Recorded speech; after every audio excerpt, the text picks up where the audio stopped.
Welcome back, guys, and what we're going to be looking at today as we continue on through integration is we're moving on from the tutorial we did yesterday about definite integrals, where we looked at how to calculate a definite integral, and we're looking at the application of definite integrals. Now, definite integrals have a very specific application. Our rule is if we have a curve y is equal to f of x bounded to the x-axis by two values a and b. So you can see this section of the graph is cut off by the two lines a and b and our curve here and our x-axis.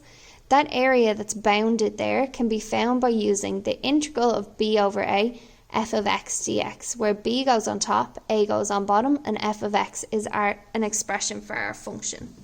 Now guys, again, that rule can seem a little confusing, but we're going to look at it in context now by looking at our example. So if we look at example 1 here, it says find the area of the shaded region shown in the given diagram. I can see here that I have my x-axis, my y-axis. I have my point of interception with the x-axis, or with the y-axis, which is 0 minus 4, okay, my y-intercept. I can see that the curve is bounded twice with the x-axis, between 1 and 2 and 2 and 4. Now, where it's bounded between 1 and 2 is below the x-axis, which means the area we're going to calculate is going to be a negative, but we're going to presume that it's positive because we're measuring a quantity. Because this guy is above the x-axis, the area we're going to calculate is going to be positive. So this is going to be important as we go forward, guys, and you'll hear me refer to that again at the end. So if I want to calculate the area, I actually have to take the two different sections as two different sums. So the first one is going to be the definite integral between 2 and 1 of our function x squared minus 4 dx, plus the second section, which is going to be our definite integral between 4 and 2 of x squared minus 4 dx. So the first thing I need to do here is integrate the function by raising the power by 1 and dividing by the new power to get x cubed minus 3 minus 4x with the definite integral of 2 and 1 plus x cubed over 3 minus 4x with the definite integral to 4 and 2. Okay, so now I need to sub in my values of 2 and 1 and 4 and 2 to try and get a number for each. So in the first one here, we're going to have 2 cubed over 3 minus 4 by 2, all in my first bracket. Take away 1 cubed over 3 minus 4 by 1, all in my second bracket. Now we're going to do the same thing for the second definite integral. So the first one we're going to sub in is always the top value. So we're going to have 4 cubed over 3 minus 4 by 4 in my first bracket, minus 2 cubed over 3 minus 4 by 2 in my second bracket. Okay, so now I'm going to put the whole first one into my calculator. So I have 2 cubed all over 3 minus 4 by 2 is just minus 8 bracket, minus 1 cubed we know is just 1 over 3, minus 4 by 1 is minus 4. So what I see here is I get the negative value of minus 5 over 3, which we were presuming that was going to be negative because, again, that section is below the x-axis. Okay, we're then going to go again and we're going to go back and change our numbers. So the next one we're going to have 4 to be cubed all over 3 minus 4 by 4 is minus 16 bracket, minus 2 to be cubed all over 3 minus 4 by 2 is minus 8 second bracket, which means this time I get 32 all over 3. Now guys, I know the first bracket is a negative, but because it's an area which is a quantity, we're going to presume that it's a positive, like using the modulus, which is 5 over 3, plus 32 over 3, which is going to give me 37 over 3 units squared. And we know we have to have units squared because it's a measure, it's a quantity, so we have to have some sort of units. Okay? Now that was a lot to take in, guys. Take a minute, go back over example 1, and then we're going to look at example 2. Okay? So now we're going over to example 2 when you're ready, which says here, find the area of the region bounded by the curve y is equal to x squared plus 5 minus x squared plus 5x minus 4, and the line y is equal to minus 1. Well, to start off with this, guys, I need some sort of graph to find where the area is bounded. And to be able to draw a graph of a quadratic function, we obviously need to find its roots. To find the roots, which is where it crosses the x-axis, what I need to do is let y equal to 0. And we're going to solve it like a normal quadratic equation, which means we have 0 is equal to minus x squared plus 5x minus 4. I can see here if I want to solve this, then I'm going to use the two factors of minus x and x, 4 and 1. If we want to get plus 5, I know that they're both going to need to be minus. So we're going to have, one of them is going to need to be a plus, which means this one here we know is going to be a plus, this one here is going to be a minus. To solve them now, I let each one equal to 0. So I get x is equal to 1 and x minus 4 is equal to 0, so x is equal to 4. So the 2 points my curve is going to cross the x-axis are at 1 and 0 and 4 and 0. I also know, guys, because it's a negative x squared, that it's going to be a frowny face curve. Okay, a frowny face curve. Now before I draw my graph to help me understand what I'm looking for, the next thing I need to find is the point of intersection between the curve and the line. Okay, and to do this, guys, for step 2, we're going to need to remember how to do solving a quadratic where one is linear and one is, or solving simultaneous equations where one is linear and one is quadratic. So we have y is equal to x minus 1, and we also have y is equal to minus x squared plus 5x minus 4. So what I'm going to do here is I'm going to sub in x minus 1 into my y value in my quadratic equation. And this will help me sub the linear into the quadratic. So this will help me solve my equation to find my 2 points of intersection. Okay? Now, again, if I want to solve a quadratic equation like here, I need to make sure that it equals to 0. So I'm going to bring everything over to the other side to make my x squared positive.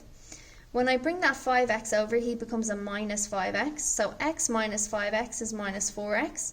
When I bring that 4 over, he becomes a plus. So minus 1 plus 4 is minus 3 is equal to 0. So I end up with 2 sets of brackets with x in each bracket.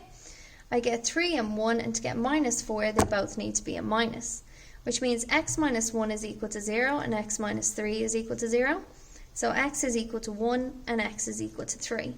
So now I know the 2 points where my line is going to intersect, where x is equal to 1 and x is equal to 3. Okay? Now I also know that when x is equal to 1, that's a root of my equation. So now I'm going to start trying to draw a basic graph. So I need an x and a y axis so I can visualize this. Okay? So I need my x, I need my y axis. Okay? I know that my curve is a negative x squared, which means it's going to be a frowny face, and it passes through the x-axis at 1 and 4. So at 1 here and 4 here, my curve is going to pass through. I know there's going to be a maximum point like this because it's a frowny face. Okay? The next thing I know is that the line is going to intersect the curve here at 0, 1 as well, and it's also going to intersect the curve at 3, which is around here. Okay? Which means my line is going to look like this. Which means now to find the point of intersection of the region bounded by the two, we can see that it's between here and here. Okay? So between 1 and between 3. Alrighty? Between 1 and between 3. So what we're going to do now to find the area bounded between the curve and the line is we're going to use another rule. Okay? And to do this, I'm going to go on to the next whiteboard. Okay, so the rule I'm going to use here is to find the area bounded by the curve. I'm going to find the area using the bounds 3 and 1, which are my points of intersection, with the curve value first, because the curve value is going to come first because the curve goes above the line. The curve is higher value. So x squared plus 5x minus 4 dx. And I'm going to take away the same 3 and 1 definite integral of the line because the line is below the value. So my equation for the line is x minus 1 dx. Okay? So the next thing I'm going to do is integrate both of these. So I get minus x cubed over 3 plus 5x squared over 2, minus 4x with the definite integral of 3 and 1 minus x squared over 2 minus 1x with the definite integral of 3 and 1. And now we're going to use our definite integrals to calculate the area. So the first one I'm going to use is 3. So I have minus 3 to be cubed all over 3 plus 5 by 3 to be squared all over 2 minus 4 by 3 all in my first bracket. Take away my definite integral with 1. So minus 1 to be cubed is just 1 over 3 plus 5 by 1 to be squared is going to be 5 over 2 by 4 minus 1 is just 4. Okay, because that's me subbing the 1 in here. Now we're going to do the same thing with the second one here. So the first time we're going to sub in 3. So we have 3 to be squared over 2 minus 1 by 3. Take away, and now I'm going to sub in 1. 1 to be squared is just 1 over 2 minus 1 by 1 is minus 1. And again, I'm going to take these as two separate ones and put them into my calculator here. So the first one I have is minus 3 to be cubed all over 3 plus 5 by 3 all over 2, and sorry, that should be squared, minus 4 by 3 all in my first bracket minus 1 over 3, and this again should be in another set of brackets, minus 1 over 3 plus 5 over 2 minus 4. So my first one here is going to be 10 over 3. So equals 10 over 3, take away, and the next one we're going to then have is 3 squared all over 3 minus 1 by 3 bracket minus 1 over 2, again should be in brackets, by minus 1 bracket gives me a half. So we have 10 over 3 minus a half, which now I'm going to go on to my calculator. 10 over 3 minus 1 over 2 gives me 17 over 6 squared. Units squared. Okay? And that's going to be my answer to the second one here, guys. Alrighty? So take a minute, go back over this, and let's see what we... Oh, apologies, guys. I just spotted a small error here. What we should have had here was this guy needed to be squared. So it's going to be 3 squared all over 2 minus 3. Minus bracket 1 over 2 minus 1 will give me 2. So what we should have here is 2. So then we have, so then we're going to have 10 over 3 take away 2, which leaves me with 4 over 3 units squared. Apologies, guys. That was a small arithmetic error as I put it into my calculator. Always something to be careful of when we're doing these longer sums. So remember, guys, what we looked at here in example 2 is how to find the area bounded by a line and a curve. Before we could do this, we had to find the roots of the curve to find where it went through the x-axis so we could draw it.